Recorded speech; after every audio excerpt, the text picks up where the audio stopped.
দেশের লাখ লাখ সরকারি চাকরিজীবী কর্মকর্তা এবং কর্মচারীদের জন্য আজ একটি অত্যন্ত গুরুত্বপূর্ণ এবং বিশেষ খবর নিয়ে আমরা উপস্থিত হয়েছি। প্রিয় সরকারি চাকরিজীবী ভাই ও বোনেরা, আজকের সকালের আপডেট নিউজে আপনাদের স্বাগতম। যারা আমাদের চ্যানেলে নতুন তারা এখনই চ্যানেলটি সাবস্ক্রাইব করুন। আর হ্যাঁ, অবশ্যই কমেন্ট করে জানাবেন আপনারা কে কোন জেলা থেকে আমাদের ভিডিওটি দেখছেন।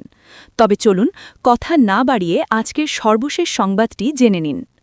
দীর্ঘদিন ধরেই দেশের সরকারি অঙ্গনে যে বিষয়টি নিয়ে সবচেয়ে বেশি আলোচনা এবং অপেক্ষা চলছে তা হল নবম পে স্কেল বাস্তবায়ন। আপনারা যারা সরকারি চাকরিতে কর্মরত আছেন তারা নিশ্চয়ই জানেন যে বর্তমান সময়ের আকাশচুম্বী দ্রব্যমূল্য এবং জীবনযাত্রার ব্যয় বৃদ্ধির কারণে আপনাদের দৈনন্দিন জীবন কতটা কঠিন হয়ে পড়েছে। এই পে স্কেল নিয়ে ইতিমধ্যে সংশ্লিষ্ট মন্ত্রণালয় সূত্রে বেশ কিছু বিশেষ ঘোষণা এসেছে এবং মন্ত্রণালয় থেকে কিছু গুরুত্বপূর্ণ নির্দেশনাও দেওয়া হয়েছে। আজকের এই প্রতিবেদনে আমরা আপনাদেরকে এই পুরো বিষয়টি সম্পর্কে একেবারে বিস্তারিতভাবে জানিয়ে দিব। তাই সকল তথ্য সঠিকভাবে জানতে পুরো বিষয়টি মনোযোগ দিয়ে পড়ার অনুরোধ রইল। আমরা অত্যন্ত নির্ভরযোগ্য সূত্রে বিষয়টি জানতে পেরেছি এবং এর সাথে সংশ্লিষ্ট যাবতীয় নথিপত্রও আমরা সংগ্রহ করেছি। প্রাপ্ত তথ্য অনুযায়ী সরকারি কর্মচারীদের দীর্ঘদিনের বঞ্চনা এবং বৈষম্য দূর করার লক্ষ্যে একটি অত্যন্ত জোরালো পদক্ষেপ গ্রহণ করা হয়েছে। সরকারি কর্মচারীদের সর্বনিম্ন মূল বেতন ৩৫,০০০ টাকায় নির্ধারণ করে আসন্ন পবিত্র ঈদের আগেই নবম পে স্কেলের চূড়ান্ত গ্যাজেট জারির এক ঐতিহাসিক দাবি জানানো হয়েছে। এই যুগান্তকারী দাবিটি আনুষ্ঠানিকভাবে তুলে ধরেছেন বাংলাদেশ সরকারি কর্মচারী দাবি আদায়ের ঐক্য পরিষদ। তারা এই দাবি সংবলিত একটি অত্যন্ত বিশদ এবং যৌক্তিক স্মারকলিপি বর্তমান গণপ্রজাতন্ত্রী বাংলাদেশ সরকারের মাননীয় প্রধানমন্ত্রী তারেক রহমান সহ একযোগে সরকারের ১৪ জন মন্ত্রী এবং ৬ জন প্রতিমন্ত্রীর নিকট সরাসরি হস্তান্তর করেছেন। এই স্মারকলিপি প্রদানের মূল অনুষ্ঠানটি সম্পন্ন হয় তেজগাঁওয়ে অবস্থিত মাননীয় প্রধানমন্ত্রীর কার্যালয়ে। বাংলাদেশ সরকারি কর্মচারী দাবি আদায়ের ঐক্য পরিষদের শীর্ষ নেতারা সেখানে উপস্থিত হয়ে প্রধানমন্ত্রী বরাবর এই স্মারকলিপি প্রদান করেন। শুধুমাত্র প্রধানমন্ত্রীকেই নয়, সরকারের নীতি নির্ধারণী পর্যায়ের প্রায় সকল গুরুত্বপূর্ণ মন্ত্রণালয়ে এই স্মারকলিপির অনুলিপি পৌঁছে দেওয়া হয়েছে। প্রধানমন্ত্রী ছাড়াও যে সকল গুরুত্বপূর্ণ মন্ত্রী এবং প্রতিমন্ত্রীদের কাছে এই দাবিগুলো তুলে ধরা হয়েছে তাদের মধ্যে রয়েছেন মাননীয় শিক্ষামন্ত্রী, তথ্য ও প্রসারণ মন্ত্রী, সংস্কৃতি বিষয়ক মন্ত্রী, খাদ্যমন্ত্রী এবং স্থানীয় সরকার, পল্লী উন্নয়ন ও সমবায় মন্ত্রী। এছাড়াও শ্রম ও কর্মসংস্থান মন্ত্রী ও প্রতিমন্ত্রী, অর্থ ও পরিকল্পনা মন্ত্রী, জনপ্রশাসন মন্ত্রণালয়ের প্রতিমন্ত্রী, মুক্তিযুদ্ধ বিষয়ক মন্ত্রী, আইন, বিচার ও সংসদ বিষয়ক মন্ত্রী, পানি সম্পদ মন্ত্রী, বাণিজ্য মন্ত্রী, সমাজকল্যাণ মন্ত্রী এবং স্বরাষ্ট্র মন্ত্রণালয়ের দায়িত্বপ্রাপ্ত মন্ত্রীকে এই স্মারকলিপি প্রদান করা হয়েছে।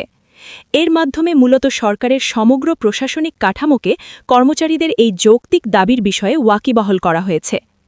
এই গুরুত্বপূর্ণ স্মারকলিপিতে অত্যন্ত স্পষ্টভাবে উল্লেখ করা হয়েছে যে বাংলাদেশ সরকারি কর্মচারী দাবি আদায়ের ঐক্য পরিষদ হল বাংলাদেশের সরকারি অঙ্গনের সর্ববৃহৎ একটি পেশাজীবী সংগঠন। এই বিশাল জোটটি গঠিত হয়েছে গণপ্রজাতন্ত্রী বাংলাদেশ সরকারের সকল দফতর, প্রতিষ্ঠান, পাবলিক বিশ্ববিদ্যালয় সহ সকল স্বায়ত্তশাসিত প্রতিষ্ঠান, দফতরভিত্তিক বিভিন্ন সংগঠন এবং জাতীয় ভিত্তিক সংগঠনসমূহের এক অভূতপূর্ব সমন্বয়ের মাধ্যমে। এই ঐক্যবদ্ধ সংগঠনের ব্যানারে কর্মচারীরা তাদের দীর্ঘদিনের পুঞ্জীভূত ক্ষোভ এবং হতাশার কথা তুলে ধরেছেন। তারা স্মরণ করিয়ে দিয়েছেন যে সর্বশেষ ২০১৫ সালে অষ্টম পে স্কেল প্রদান করা হয়েছিল, কিন্তু সেই অষ্টম পে স্কেলে ১১তম থেকে ২০তম গ্রেডের কর্মচারীদের চরম বৈষম্যের শিকার হতে হয় এবং তাদেরকে একটি অসম বেতনের বেড়াজালে আবদ্ধ করে ফেলা হয়। সেই বৈষম্যমূলক অষ্টম পে স্কেল জারির পর থেকেই প্রথম পর্যায়ে পে স্কেলের এই পাহাড়সম বৈষম্য নিরসনের জন্য কর্মচারীরা বারবার সরকারের কাছে আবেদন নিবেদন করেছেন। তারা রাস্তায় নেমে মানববন্ধন, কর্মবিরতি সহ বিভিন্ন শান্তিপূর্ণ কর্মসূচি পালন করেছেন। কিন্তু অত্যন্ত পরিতাপের বিষয় হল তৎকালীন সরকারের নিকট থেকে তারা কোনো ধরনের ইতিবাচক সাড়া পাননি। বিগত সরকার তাদের এই ন্যায়সঙ্গত দাবিগুলোকে সম্পূর্ণভাবে উপেক্ষা করে গেছে। স্মারকলিপিতে আক্ষেপ করে বলা হয়েছে যে বিগত কোনো সরকার উক্ত সংগঠনের নেতৃবৃন্দের সঙ্গে এই বিষয়ে বসার বা আনুষ্ঠানিক কোনো আলোচনা করারও প্রয়োজন বোধ করেনি।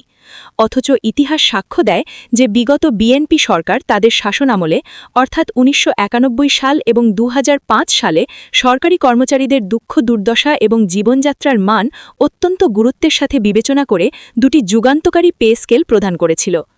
বর্তমান নির্বাচিত সরকারের মাননীয় প্রধানমন্ত্রী তারেক রহমানের নেতৃত্বাধীন সরকারের কাছেও কর্মচারীরা ঠিক তেমনি একটি সহানুভূতিশীল এবং বাস্তবসম্মত পদক্ষেপের আশা করছেন। বিগত ১১ বছর ধরে দেশের লাখ লাখ সরকারি চাকরিজীবী নতুন কোনো পে স্কেল থেকে সম্পূর্ণভাবে বঞ্চিত রয়েছেন। এই দীর্ঘ ১ দশকেরও বেশি সময়ে দেশের অর্থনীতিতে অনেক পরিবর্তন এসেছে। বিশেষ করে নিত্যপ্রয়োজনীয় দ্রব্যমূল্যের লাগামহীন ঊর্ধ্বগতি এবং এর দরুন জীবনযাত্রার ব্যয় বহুগুণে বৃদ্ধি পাওয়ায় সাধারণ কর্মচারীর নাভিশ্বাস ওঠার উপক্রম হয়েছে। বর্তমান দুর্মূল্যের বাজারে একজন কর্মচারীর সামান্য বেতন দিয়ে তার ৬ সদস্যের একটি পরিবারের ভরণপোষণ, সন্তানদের লেখাপড়া, চিকিৎসা এবং বাসস্থানের ব্যয় বহন করা সম্পূর্ণ অসম্ভব হয়ে পড়েছে। প্রতিদিনের এই জীবন সংগ্রামে টিকে থাকতে গিয়ে কর্মচারীরা আজ রীতিমতো দিশেহারা। তারা ঋণের জালে জড়িয়ে পড়ছেন এবং তাদের পারিবারিক শান্তি বিঘ্নিত হচ্ছে। স্মারকলিপিতে কর্মচারীদের এই করুণ এবং অমানবিক জীবনযাত্রার চিত্র অত্যন্ত সুনিপুণভাবে তুলে ধরা হয়েছে। স্মারকলিপিতে মূল বেতন ৩৫,০০০ টাকা করার দাবির পাশাপাশি সরকারি কর্মচারীদের জীবনমান উন্নয়নের জন্য আরও বেশ কিছু গুরুত্বপূর্ণ ভাতা এবং সুবিধার কথা উল্লেখ করা হয়েছে। এর মধ্যে উৎসব ভাতা, চিকিৎসা ভাতা, বাড়ি ভাড়া এবং যাতায়াত ভাতার মতো বিষয়গুলো বর্তমান বাজার দরের সাথে সমন্বয় করে যৌক্তিক হারে বৃদ্ধির জোরালো দাবি জানানো হয়েছে। আমরা আমাদের সংগৃহীত নথিপত্রে দেখেছি যে এই প্রতিটি দাবি অত্যন্ত সুনির্দিষ্ট এবং বাস্তবসম্মত। বাংলাদেশের যে সকল গুরুত্বপূর্ণ মন্ত্রণালয়ে রাষ্ট্রের প্রশাসনিক এবং অর্থনৈতিক নীতি নির্ধারণ করে সেই প্রত্যেকটি মন্ত্রণালয়ে এই তথ্যগুলো এবং দাবিগুলো আনুষ্ঠানিকভাবে সরবরাহ করা হয়েছে। বাংলাদেশ সরকারি কর্মচারী দাবি আদায়ের ঐক্য পরিষদের নেতারা অত্যন্ত বিনীতভাবে অথচ দৃঢ়তার সাথে সকল মন্ত্রী এবং নীতি নির্ধারকদের প্রতি আহ্বান জানিয়েছেন যেন তারা কালক্ষেপণ না করে এই দাবিগুলো দ্রুত বাস্তবায়নের উদ্যোগ গ্রহণ করেন। সবশেষে আমরা এই আশা ব্যক্ত করতে চাই যে বর্তমান জনবান্ধব সরকার সরকারি কর্মচারীদের এই দীর্ঘদিনের বঞ্চনা এবং কষ্টের বিষয়টি অত্যন্ত গুরুত্বের সাথে বিবেচনা করবে। যেহেতু মাননীয় প্রধানমন্ত্রী তারেক রহমান সহ সরকারের সর্বোচ্চ পর্যায়ের ব্যক্তিবর্গ এই বিষয়ে সরাসরি অবগত হয়েছেন, তাই আমরা খুব দ্রুতই একটি ইতিবাচক এবং যুগান্তকারী সিদ্ধান্তের অপেক্ষায় আছি। আশা করা যাচ্ছে যে খুব দ্রুত সময়ের মধ্যেই এই নবম পে স্কেলটি কার্যকর করার জন্য সরকারের পক্ষ থেকে প্রয়োজনীয় পদক্ষেপ গ্রহণ করা হবে। এর ফলে আপনাদের বেতন ও অন্যান্য ভাতা বর্তমান বাজার পরিস্থিতির সাথে সঙ্গতি রেখে একটি সম্মানজনক পর্যায়ে নির্ধারিত হয়ে যাবে।